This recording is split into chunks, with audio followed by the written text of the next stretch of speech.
Welcome to the Human Capital Innovations Podcast, your go-to source for personal, professional, and organizational growth and development. We hope you tune in often for all things people management, organizational development and change, organizational leadership, and social impact related. Maximize your personal and organizational potential with Human Capital Innovations Podcast.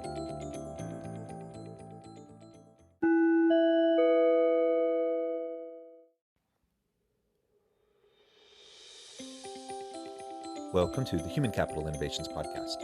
In this HCI podcast episode, I talk with Cantey about the stakeholder-centered coaching method.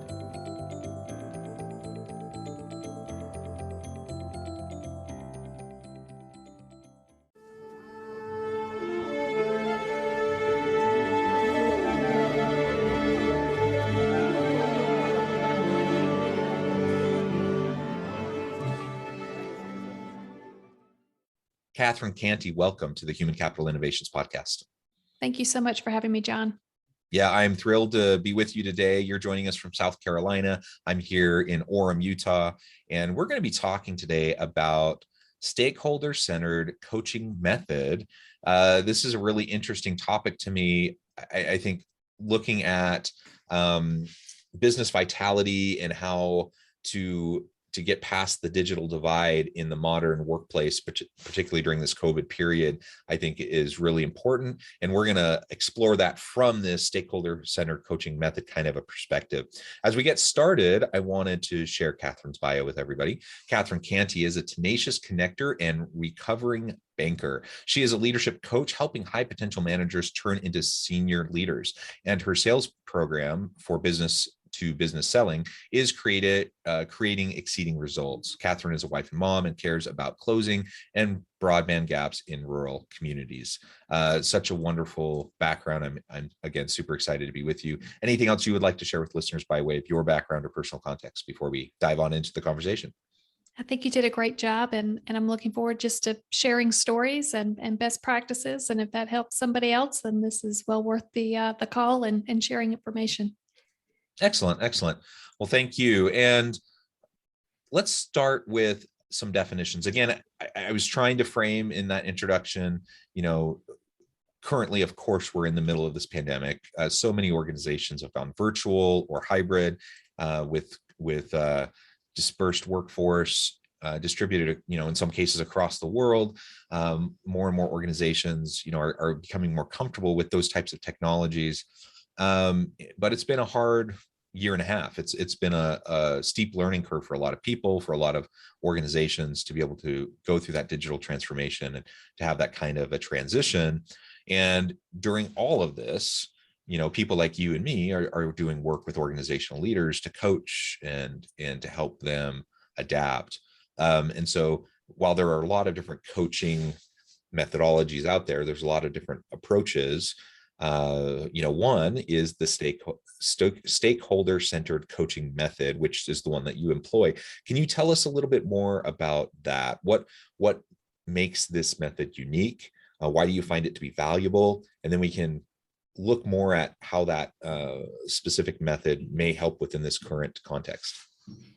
Yes, John, I'm happy to share about stakeholder-centered coaching. You shared a lot of different topics, not just about the stakeholder-centered coaching piece, but also the digital divide that's taking place across the country and the world. And I think one thing with COVID and this pandemic and everything that's taking place, there's a lot of change that's taking place. And with a lot of change comes opportunity if we have the right mindset to be able to receive the opportunity that's coming our way. There's been a lot of change just in the past 10, 20 years, even the past 100 years. We didn't have electricity in all the homes that were around the country. And so normal back then would be a kerosene lantern. And to put fire and electricity into a home was just unheard of. And so opportunities pop up, and it's our decision of whether we want to embrace them and continue to lean in and be curious about where this is going to take us. And I think spending more than 2 decades in corporate America, there are just a lot of people that are searching for more out of life. And I think the millennials that are coming in to the workplace are also expressing that there's more to life than what my parents showed me, which was working, 24/7 and never really having a break. And as I work with leaders, I'm beginning to incorporate, how are you balancing this work-life integration, and how are you taking time away for yourself to be able to refresh and recharge, because that's just as important as the contribution that you're making at the office. So as devastating and as terrible as the pandemic is, I think it's also a way for us to embrace this change that I think has been spurring in that corporate environment for quite some time, just that need to be able to work in a different way and finally have permission to do that. So just kind of sharing that is just kind of like the forefront of it. And then as far as the digital divide, there is just a big need in these rural communities. I know for sure, at least across America and probably beyond that, if we expanded beyond just that topic. But what we're seeing is there's reliable broadband gaps. And as people are beginning to want more space, maybe a bigger house and some land, and be able to just kind of step out of the city in some of these metro areas, as they come into the markets where I live, which is a rural community, you've got a lot of wonderful talent here, but we don't always have reliable broadband at people's houses. And so we have a lot of people that are moving in from, the Charlotte area, the Atlanta area, New York, California, and they're like, what do you mean you can't have consistent internet? And I've got a friend that lives in California, and they live here for the summertime, just to kind of get away from the hustle and bustle. And they're here, and they had to cut their trip short because they can't get reliable broadband at their house here. And so it's pulling them back to the city because work has to continue and people have to keep working and contributing. And identifying where the gaps are is the first step. And then creating partnerships and collaborations with the providers, and then also bridging some partnerships with private and public funding to be able to help bridge that gap. It's pretty much going to be like rolling out electricity. We're going to be rolling out broadband. And we've seen a lot of really exciting changes that have been taking place. But once again, I think this pandemic is pushing on us to push a little bit further and lean into the curiosity of what does it take to take this to the next step. And you're seeing a lot of telecommunication providers step up to the plate and want to be able to help close this gap. So I know that was a long-winded answer just in regards to reliable broadband and the pandemic, but I just kind of wanted to share those thoughts first. I don't know if you have anything before I jump into stakeholder center coaching. Yeah, no, I really appreciate that. And it resonates with me. Most of my family lives out in rural Missouri. And it's only been within the last couple of years that they've had any sort of decent, reliable, high-speed internet. And when I say high speed, it's not like where I'm at, it's not like gigabyte internet, but it's certainly better than, really what they had for so long, until I think they were still on dial-up until like 10 years ago. So, it's a really, get it. Yeah, it's a really tough thing. And so, that does hinder the ability for people, digital nomads, people who want to work anywhere. And more organizations have gone to distributed workforce and allowing people to work remotely. And so if that's the case, why not go, if you want to live out in rural countryside somewhere and just enjoy nature and enjoy the beauties of that area, and you can do your work from there just as easily as anywhere else, and the cost of living is way cheaper and way lower, why not do that? But if you don't have reliable internet, that's a big issue. So I appreciate your comments on that and the work that you're doing to try to bridge that digital divide and help allow people to do that. That's something definitely that I've seen out where my parents live. There are lots of people that are moving out there because of the cost of living issues and just the quality of life, work-life balance issues. Yet, the one main hindrance is probably just access to reliable high-speed internet. So I appreciate that. Yeah. All right. So, oh, go ahead. You want me to jump into stakeholder center coaching? So let's jump in. I didn't answer your first one. Yeah, let's jump into stakeholder centered coaching method. What is that? Like, what are the particular elements of that really make that stand out and something that you want to focus your work on?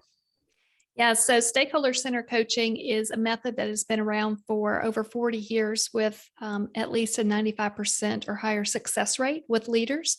And it is measured results. And as a former banker, numbers and results are very, very important, because a lot of times you see a one and done type training class and everybody expects miracles. And we know that true change doesn't happen with a 45-minute seminar and a high five out the door. So stakeholder center coaching actually requires the leader to be able to have courage and discipline and humility to be able to engage stakeholders. And a stakeholder is going to be their manager, their peers, their direct reports. There's usually about a half a dozen of these folks. And the leader that we work with actually go to these stakeholders that are in their work environment, and we ask for them to be advocates and to be able to share feed forward information. And feed forward is different than feed back. Feed forward is we're asking for things in the future that we can do to improve upon. And it starts with a very basic framework, and it starts with ask, listen, thank. And if you look at your computer, to the left and to the right of the space bar, there's the Alt key. And I like to joke, we're sitting in these long drawn out meetings and we're kind of feeling stuck. And I've used this in my own career where I see the Alt key and it just triggers a memory. It's ask, listen, thank. And so when I feel stuck or I feel like there could be more, I'll ask a question to one of the stakeholders or even to anybody in the room. And I listen to what the answer is. I don't argue with them. I don't tell them that it didn't work in the past, but I just listen to what they have to say. And then I just say thank you at the very end. So it's an ask, a very open-ended, future-focused question. What can we do better next time? And then listen, don't argue, and simply say thank you. And that's an entire conversation. You don't have to have a two-way dialogue, but that's pretty much the premise of stakeholder center coaching, is engaging these stakeholders, just like you would with closing broadband gaps or any other opportunity. The pandemic, even though we may not be together all the time, but we're still collaborating with people, but in different ways. And so ask the question, listen to what others have to say, and simply say thank you. From that point, you are able to decide what you want to do. You may not want to do any of it, and that's totally fine. But if you are curious enough to ask the question, consider what was said. If there's a theme, 2 or 3 or 4 people are saying the same thing, there's a great opportunity there that you can actually maybe change 1 or 2 things. And really, if you want to create the change, you want to create the recognition from others, is you go back and you follow up with your stakeholders and you share what you heard, what you tried, and what you're willing to do going forward.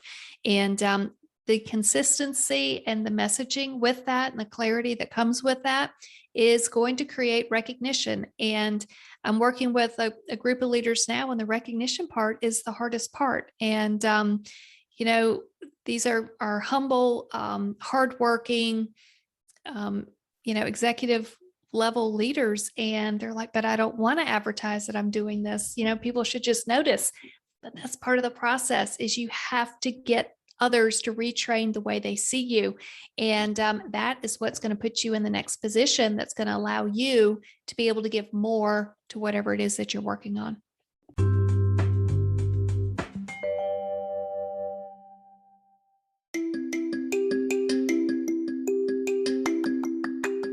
I'm excited to announce the publication of my new book from HCI Press, Bluer Than Indigo Leadership: The Journey of Becoming a Truly Remarkable Leader. Early in my adult life, I learned about an Asian proverb that translates as bluer than indigo. If you think about the color indigo, it is a brilliant, deep, and vibrant blue, what some would call the bluest of blues. To have something that is bluer than indigo is rare and truly remarkable. Contrary to popular myth, there is no one-size-fits-all or cookie-cutter approach to effective leadership. There's no silver bullet, no secret sauce, no go-to model that will solve all of our problems. The truth is, great leaders have all had their unique strengths and flaws, and have all had to discover and then pave their own distinctive path in their life's journey to fulfill their leadership potential. Bluer Than Indigo Leadership will help you discover your own path and explore those ordinary, everyday actions that will help you respond to an uncertain future and produce extraordinary results for individuals, teams, and organizations.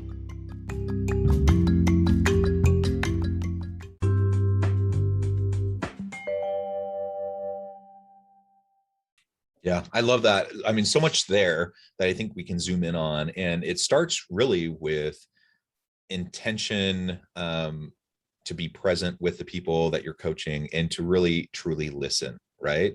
And I think that's something that differentiates coaching generally from, more of a mentoring type of a relationship that you might have with somebody. And mentoring is also important, but coaching is about helping others, helping the people you're coaching to uncover and discover themselves, the answers to their questions, their challenges, and help them figure out how to structure their path moving forward, right? And so that starts with listening. That starts with really just paying close attention to what their issues are, what the context is, what they're dealing with, and then crafting questions that push introspection, self-reflection, and encourage them to, like you were saying, to think into the future, to think about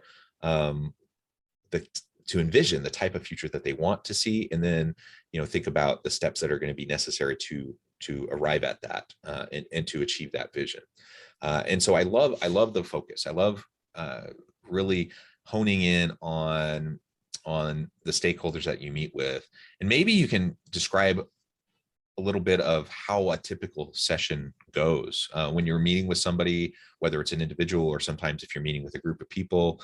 How do you set the stage when you're meeting with them to start the process of asking those questions and listening and feeding forward, like you were just describing?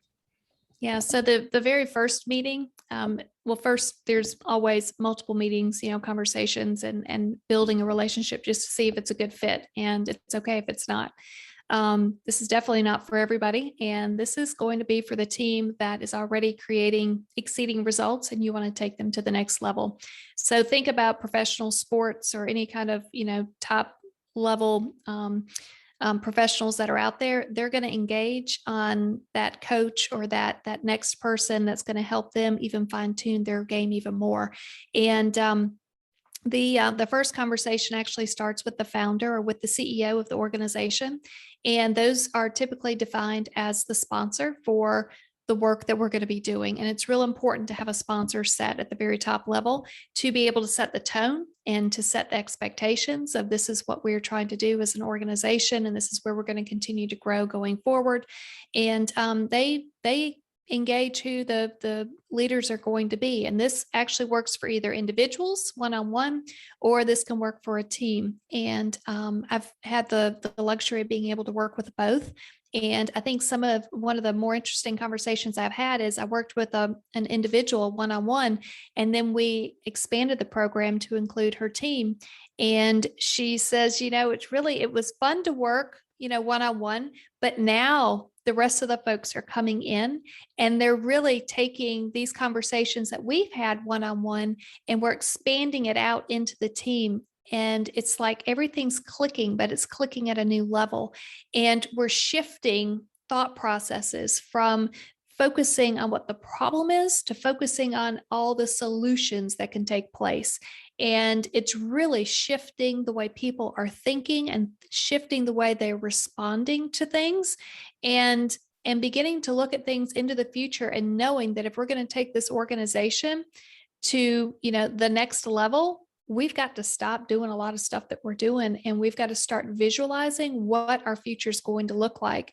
And yeah, all these individuals have really stepped up to the plate and grown themselves, but they're going to have to really let go of a lot of stuff that got them to where they are and revision where they want to go next and fully embrace it. And another thing that I've noticed with a lot of these leaders is the answer is already inside them. They're either too busy, they don't want to take the time to sit down. They don't have the priorities to force themselves to sit down to reflect on what the answer is. And they're totally missing opportunities because they're not taking a step back to really listen to our intuition and what our gut is trying to tell us, which we have survived off of our intuition and gut for, hundreds of thousands of years. And so now, with so many different things coming at us, it's hard. And people are, responding to, cell phones and laptops and everything else that we're missing what our intuition's telling us. And so when we force in some reflection time in there, even just 5 minutes a day, they are able to listen to what they know they need to do next. They can confirm with it. They can experiment with it. They can test it 1 or 2 times, see if it works, celebrate some small successes, and then build on that. And, at the original part of this question, you asked, what does it look like? It starts with the sponsor. It starts with the person at the top who is ready for the team to take it to the next level. And that's the very first conversation that we have. Yeah, I think you're absolutely right that so many leaders just get so caught up in the day-to-day grind of everything that they're trying to accomplish. And being a leader is tough. It's a heavy weight. It's a weight that you don't get to ever let go of while you're in that role. Even when you go home at night, or you go off on the weekends, or even when you're off on vacation, it can be really hard to let go of that weight, that responsibility, and just recognizing that you have a team of people relying on you to help them be successful and to help the organization be successful. And that's a lot. And so I think leaders, even with the best of intentions, often will fall into the trap of not allowing themselves the quiet time, the self-reflective time, to just be present in the moment, to really consider their vision, how that plays into their strategic focus, and how they're prioritizing their time.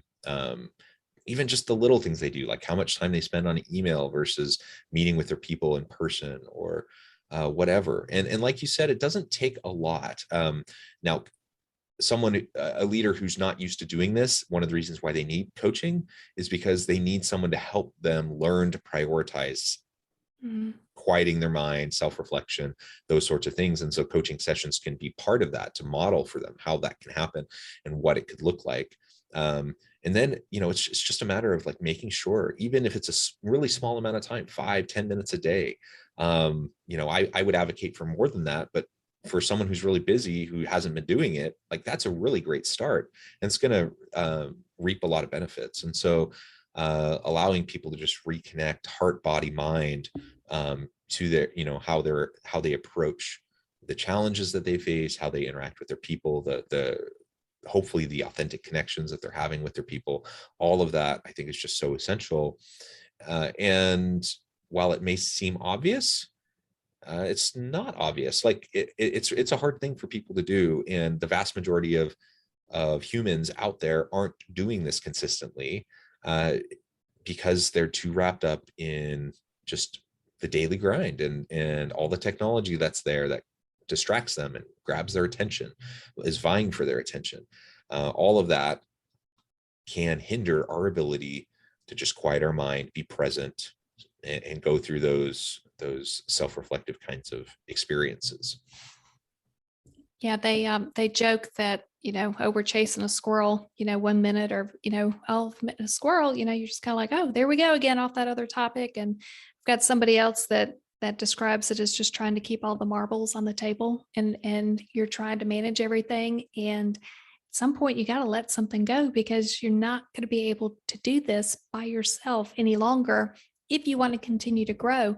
And I try to explain, it's going to feel uncomfortable to take that quiet time at first. And I just start with 5 minutes, because my gosh, if we can't find 5 minutes, we got bigger issues. And they're like, it's just so hard for 5 minutes. And so we'll talk about, there's free apps like Calm that you can download, and it's just a meditative app that talks to you while you're sitting there, just to get through the first 5 minutes of sitting in quiet.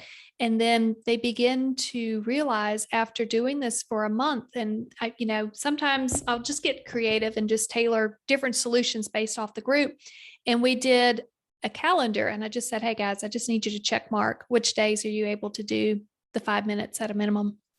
And they came back, and the folks, it wasn't perfect, and I wasn't going for perfect. I was just going for the intention of trying to dedicate time and just realizing, what you're doing and being present with what you're doing. And the folks that were successful with it, it felt awkward, but I reminded them if it's awkward, that means you're growing and you're heading in the right direction. And I said, so what happened during those 5 minutes? And they said, I figured out that I forgot to do 2 or 3 things. And before I would never let that slip. But this 5 minutes just allowed me to recapture some items that could have slipped through the cracks, which wouldn't have been a big deal. But if it's a couple items every week, it begins to create a bigger impact. And having that time for reflection, whether it's sitting in a calm app for a guided meditation, or whether it's just sitting in your car and turning your phone on silent for 5 minutes and just making a mental list or just being present, just see what it can capture for you and start small and just celebrate the fact that you took 5 minutes and you're already ahead of the competition, because there's so many people and leaders that are out there who are responding to the squirrel and the squeaky wheel and keeping the marbles on the table, that if you could just take 5 minutes and create the clarity that you need, you're going to go ahead and accelerate beyond the other folks that you may be competing against in the business world. Yeah, and I get it. It may seem counterintuitive to people, but in this case, doing less is more, right?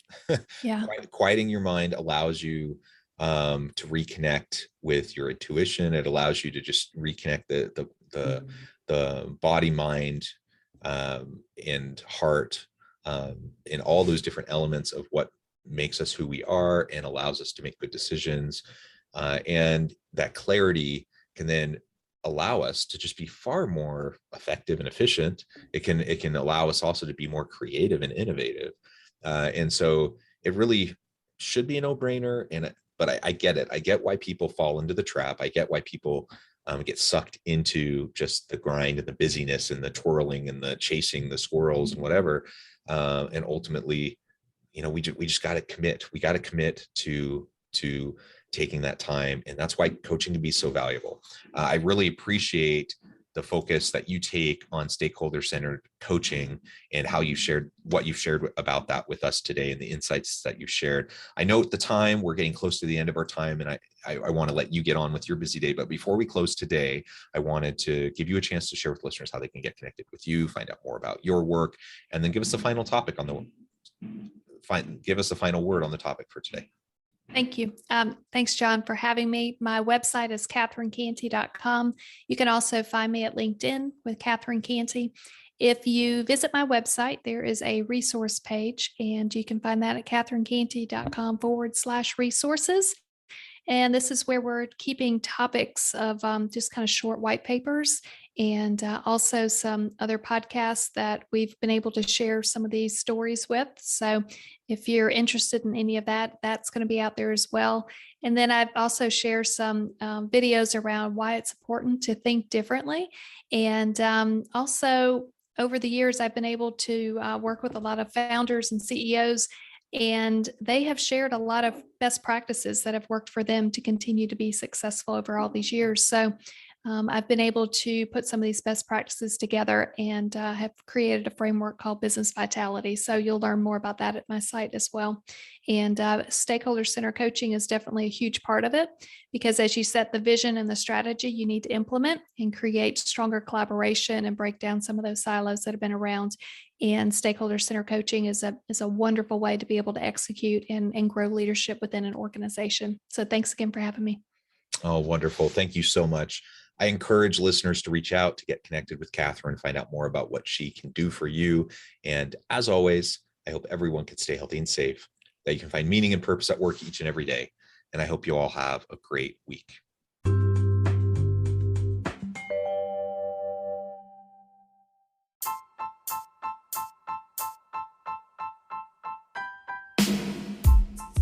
The alchemy of truly remarkable leadership. Ordinary, everyday actions that produce extraordinary results. Consider how the nature of work has shifted over the past 50 years. With increased globalization, rapid technological advancement, and the shift in economic composition, the average job of today looks very different than the average job of 50 years ago. What will the jobs and organizations of tomorrow look like? Moreover, what does this all mean for organizational leaders? What are the core competencies and capabilities of organizations and their leadership that are prepared for continued disruption and geopolitical and socioeconomic shifts?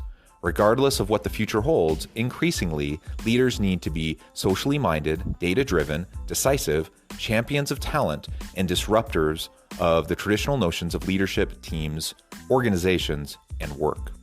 The alchemy of truly remarkable leadership will help you to explore your own leadership competencies and capabilities and consider ways to apply and implement them into your workplace and personal life.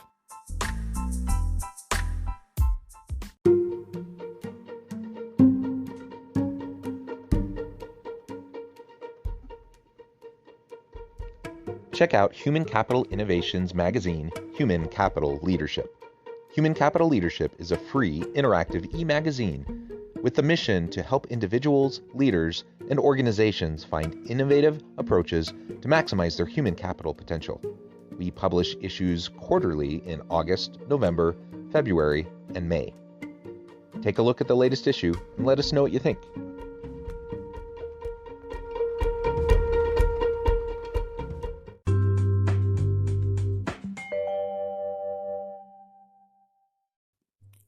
Thanks again for joining us for this episode of the Human Capital Innovations Podcast. I hope you stay healthy and safe and that you have a great week.